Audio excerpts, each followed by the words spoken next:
Hey, what's going on, guys? So in this video, I'm going to talk about 5 things that I did for a brand new website in an established industry rank on page 1. So before I get into the video, let's do a quick recap and talk a little bit about why I'm even doing SEO, because I normally don't do it on this channel, but you guys started asking me in the comment section after a few videos where I mentioned it, so I put out a tweet just to confirm that theory and see if you guys really want it, and it looks like the people have spoken. So from now on, I'm going to start putting out videos on SEO every now and again, so I'm not going away from my normal content. I'm still doing everything I do, but I'm going to start talking about SEO, and in particular, because I do so many Django videos, I'll show you guys how to apply it into Django websites, and might go from start to finish at some point. So with that being said, let's go ahead and get into the video and actually recap the project. So this was actually the first project that I've ever built out. So this is the first website. I built it in Wix, and just to explain to you how new I was at this time, I actually went and bought the book Art of SEO. I knew nothing about it other than I needed to rank this website that I built.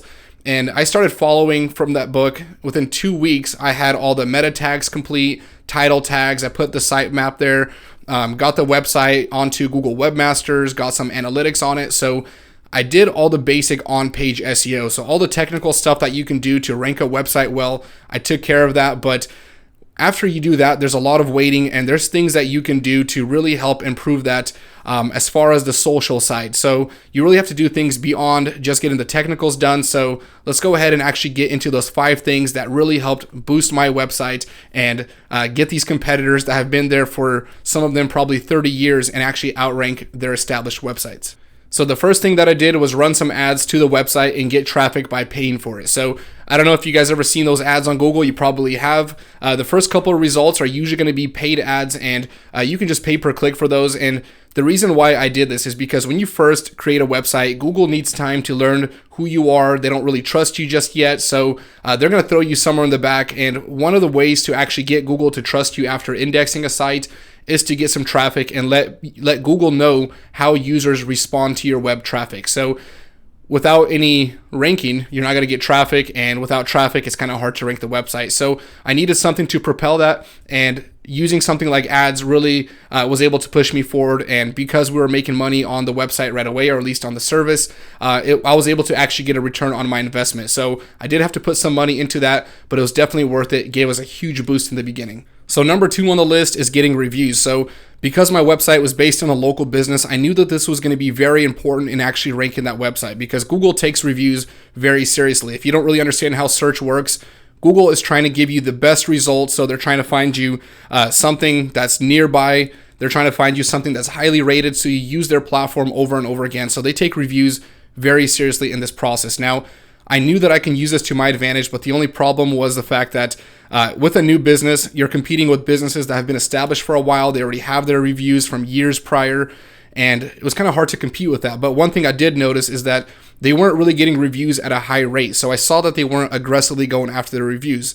So what I did was I put in a system in place where employees out in the field, when they're interacting with customers, they were able to talk about reviews, and I made sure that they were mentioning it to customers. Now, this is kind of an area, it's a gray area where you don't want to ask for reviews. You never want to pay a customer for feedback, but you do, or you're able to actually at least mention it to them and let them know, hey, if you give us feedback, it really helps us online. So customers surprisingly are very responsive and really like helping out. So when you mention it to them, you're not asking for it. You just tell them it helps you.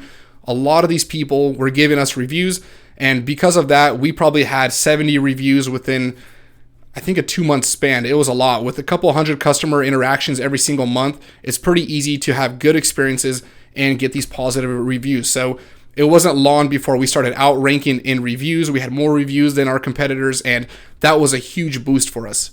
This next one is one that can be very powerful if done correctly, and that is writing articles for your website. So a lot of small businesses try to do this, but they don't do it the right way. And one thing that I did differently here was I did a lot of research and made sure that I was writing articles that people would actually read. Because if I just put out content, it might help with some more content creation on my website as far as Google understanding who I am, but no one's reading it, so Google doesn't really see me as an authoritative website. So I started doing research, and my industry was the locksmith industry, so I wanted to make sure to write relative content to something somebody might actually look up. So I'm going to give you a few examples on some articles or types of articles that I would write, and these articles that I wrote actually ended up getting a bunch of traffic. So these aren't the actual articles, but the general idea, and that is The first one is tips on how to unlock your own car. Now, I'm sure most of us can imagine being in some kind of situation like that and having to look that up. Now, even though I'm not getting, even though that traffic may be out of my area, I'm not getting paid for that, I can't provide that service,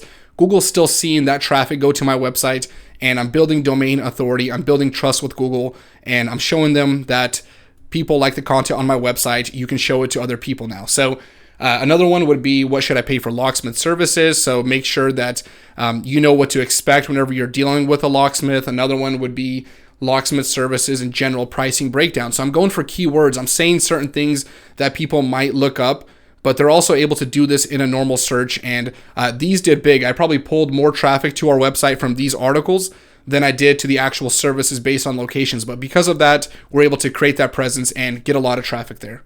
So I didn't know how to title this next one, and I just titled it Modernized the Website, meaning I made it more modern, and specifically focusing on the bounce rate and session duration. So session duration is how long does a user stay on your website after coming to it, and bounce rate is how fast do they leave after coming to the website. So you want to keep the website bounce rate down, session duration high. So the reason why I mentioned this is because the competitors had older websites.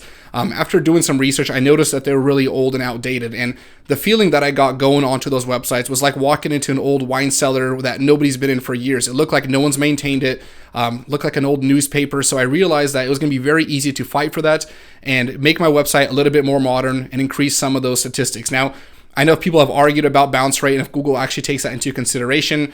Whether they do or not, I think they do, but whether they do or not, it doesn't hurt to improve that, because why wouldn't you want users having a better experience on your website? So focusing on that was a big deal.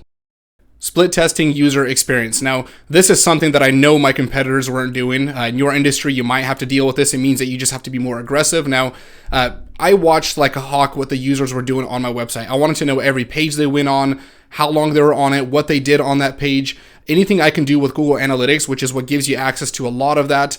Another example actually, or another tool that I use was actually Hotjar. So you're able to actually see the heat map of where your user is on that website.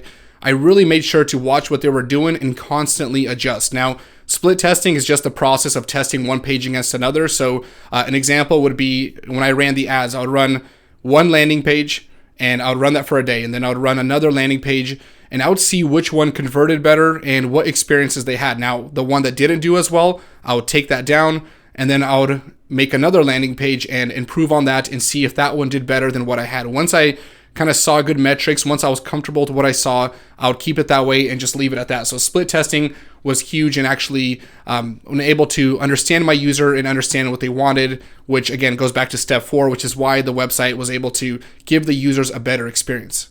Okay, so I just wanted to leave you with some final takeaways, some final points to summarize up this video. And the first one is, don't try to outsmart Google. Now, too many people overcomplicate this process. They're trying to find ways to trick Google into ranking their website.